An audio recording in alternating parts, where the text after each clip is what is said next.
Le troisième chantier porte sur l'amélioration et la simplification de la procédure pénale.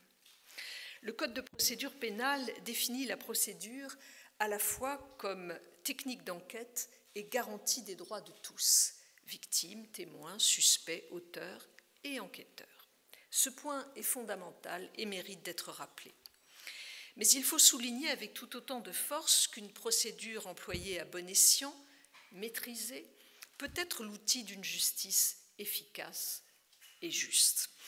Il nous faut donc inventer des procédures comme méthode pertinente de nos libertés. En effet, si fondamentalement la procédure est fille de la liberté, rien n'interdit, tout au contraire, de la moderniser et de la simplifier. Tout ce qui peut être fait pour alléger la contrainte bureaucratique sur les procédures et en accroître l'efficacité doit être construit pour le justiciable et pour les personnels, magistrats et enquêteurs, en particulier dans le champ pénal. Ce que j'attends, et cela s'applique aussi bien au groupe de travail sur la simplification de la procédure civile qu'à celui sur la procédure pénale, ce que j'attends est donc bien une nouvelle invention de la légitimité procédurale, selon la belle expression de mon collègue le professeur Timsit. Une légitimité procédurale qui devra s'appuyer sur des nouvelles technologies et qui sera adossée au plan de transformation numérique dont je vous ai entretenu il y a quelques instants. Aujourd'hui, la complexité des procédures pénales pèse tant sur les forces de l'ordre que sur les parquets et les juges du siège. De très nombreuses réflexions ont déjà été conduites sur le sujet. Le rapport de M. Baume sur la procédure pénale contenait en ce sens des propositions extrêmement intéressantes. Mais j'ai aussi constaté que de nombreuses pistes d'amélioration émanaient du terrain. Lorsque je me suis déplacée à Rennes il y a quelque temps, les magistrats du parquet du ressort m'ont ainsi proposé de nombreuses voies de simplification et donc d'amélioration. Je souhaite que l'on puisse prendre en compte ces propositions.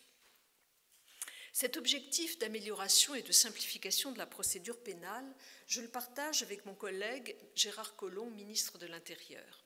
Nous souhaitons ensemble que l'on puisse alléger et rendre plus efficace et plus fluide le travail des enquêteurs dans le respect des libertés individuelles.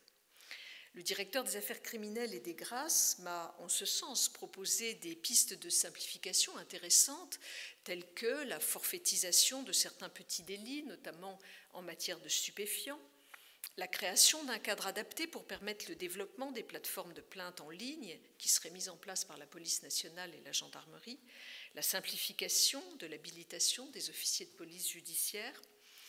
Bien d'autres pistes mériteront bien entendu d'être explorées dans ce domaine de l'amélioration et de la simplification de la procédure pénale. Mais cet objectif doit s'appliquer également à la phase d'instruction et de jugement.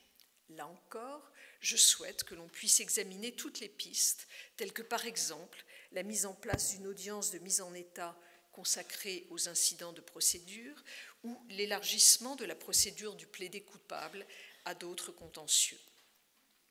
Je souhaite que le débat et la discussion s'engagent pour évaluer l'ensemble de ces propositions, mais surtout de celles issues des consultations qui seront effectuées auprès de l'ensemble des professionnels. Mon objectif est d'alléger le formalisme tout au long de la procédure pénale pour accroître, là encore, l'efficacité de la justice pénale dans la recherche et la condamnation des auteurs d'infractions, mais aussi dans le respect de la garantie des droits.